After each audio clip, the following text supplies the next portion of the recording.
Guys बहुत जन के पास 5 से 6 क्रेडिट कार्ड, 7 क्रेडिट कार्ड या 8 क्रेडिट कार्ड रखते हैं आज के डेट में, क्योंकि मल्टीपल बैंक के द्वारा ऑफर आता है और उस ऑफर के तहत हम लोग क्रेडिट कार्ड ले लेते हैं। लेकिन क्या एक से ज़्यादा क्रेडिट कार्ड रखना हम सब के लिए उचित है या नुकसान होगा?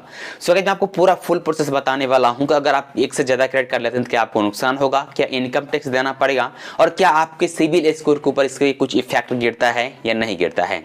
गाइस सबसे पहले बताने वाला हूं क्रेडिट कार्ड का स्कोर के ऊपर क्या इफेक्ट गिरता है अधिक क्रेडिट कार्ड रखने से।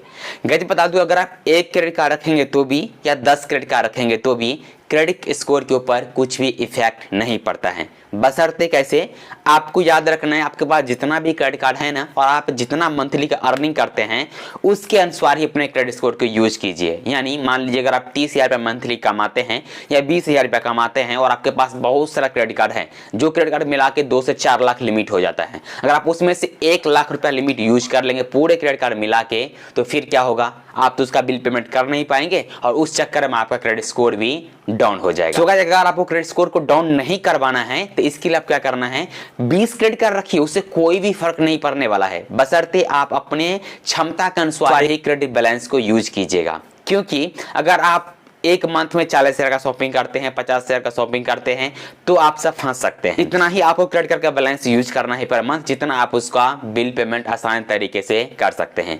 आपके दिमाग में एक बात और चलता होगा कि चलो ना, मेरा अर्निंग जो 20,000 होता है प्रति मंथ का ना, हम 1 लाख का शॉपिंग कर लिए हैं, उसको हम EMI में कन्वर्ट करवा देंगे।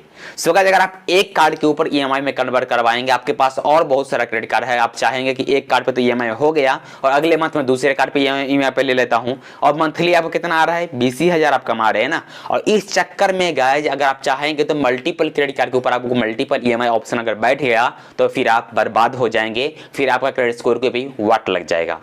सो मैं आपको सलाह यही देने वाला हूं, क्रेडिट कार्ड रखना बहुत अच्छी बात नहीं है या बहुत बड़ी बात ये नहीं है, बट आपको उसको किस तरीके से यूज करते हैं, कितना लिमिट यूज करते हैं और कितने तरीके से उसका बिल पेमेंट कर देते हैं ताकि आपका क्रेडिट स्कोर के ऊपर कभी किसी तरह का इफेक्ट ना गिरे। अगर आपको एक बार क्रेडिट स्कोर के ऊपर एक बार इफेक्ट गिर गया ना तो फिर बाद में आपको कोई बैंक की तरफ से नहीं लोन मिलेगा और नहीं क्रेडिट कार्ड मिलेगा।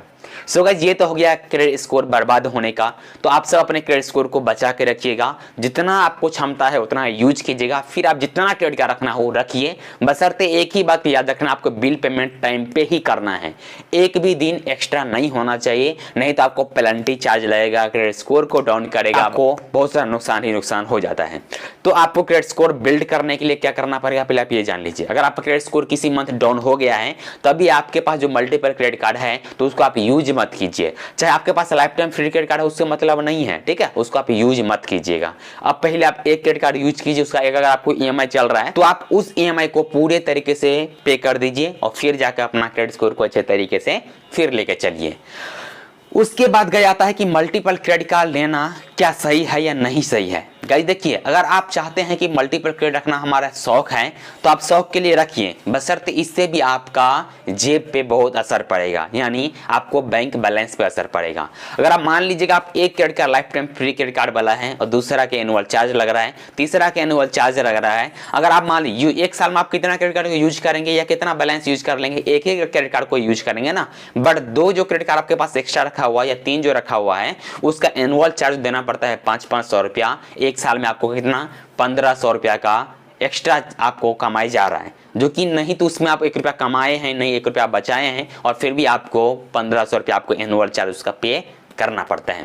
तो इसके लिए मैं आपको सलाह करने वाला हूं, ज्यादा क्रेडिट कार्ड मत रखिए, ये अच्छी बात नहीं है। जहां तक आप देखेंगे आपको बैंक बैलेंस को डाउन करता जाएगा, आपको एनुअल चार्ज भरना ही पड़ेगा। तो इसके लिए अगर आप हो सकेगा तो आप life time free credit card रखना चाहते हैं तो वो रखिएगा, बट एनुअल चार्ज वाला एक से ज्यादा क्रेडिट कार्ड मत रखिए, ये आपके लिए हानिकारक रहेगा। But life time free credit card अगर आप रखना चाहते हैं जिसका किसी प्रकार का एनुअल चार्ज नहीं होता है, वो आप रख सकते हैं, जितना चाहे उतना रख सकते हैं, उसमें किसी प्रकार का आपको इफेक्ट नहीं गिरेगा।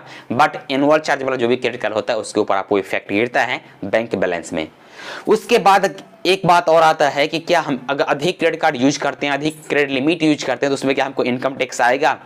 सो ये बता दूं कि क्रेडिट कार्ड का लिमिट जो होता है ना, एक प्लास्टिक क्रेडिट कार्ड होता है जिसमें हमको बैंक के द्वारा एक कार्ड में हमको लिमिट प्रोवाइड करता है। जिस प्रकार आप सबको पता होगा कि हम किसी बैंक से लोन लेते हैं, क्या आपको इनकम टैक्स भरना पड़ता है? नहीं ना। सेम इसी प्रकार होता है क्रेडिट कार्ड भी, एक प्लास्टिक कार्ड होता है और इसमें अगर आप जितना क्रेडिट कार्ड को यूज करना चाहते हैं यूज कीजिए, उसमें किसी प्रकार का आपको इनकम टैक्स का नोटिस नहीं आएगा। बशर्ते एक बात की याद रखना, अपना क्रेडिट कार्ड को आपको बिजनेस में यूज नहीं करना है। अगर आप बिजनेस में यूज करेंगे तो फिर आपको इनकम टैक्स भरना पड़ सकता है। इनकम टैक्स उसको बोलते हैं जिसमें हम सब कुछ अर्निंग कर लेते हैं। आप फर्स्ट ईयर में आप 10 लाख का रेवेन्यू जनरेट कर चुके हैं जो कि आप क्रेडिट कार्ड के बदौलत किए हैं, तो आपको फिर इनकम टैक्स भरना पड़ेगा, क्योंकि आप 10 लाख तो क्रेडिट कार्ड का बैलेंस भी यूज किए रहेंगे और 10 लाख आपको ऊपर से होगा, टोटल हो गया 20 लाख रुपया।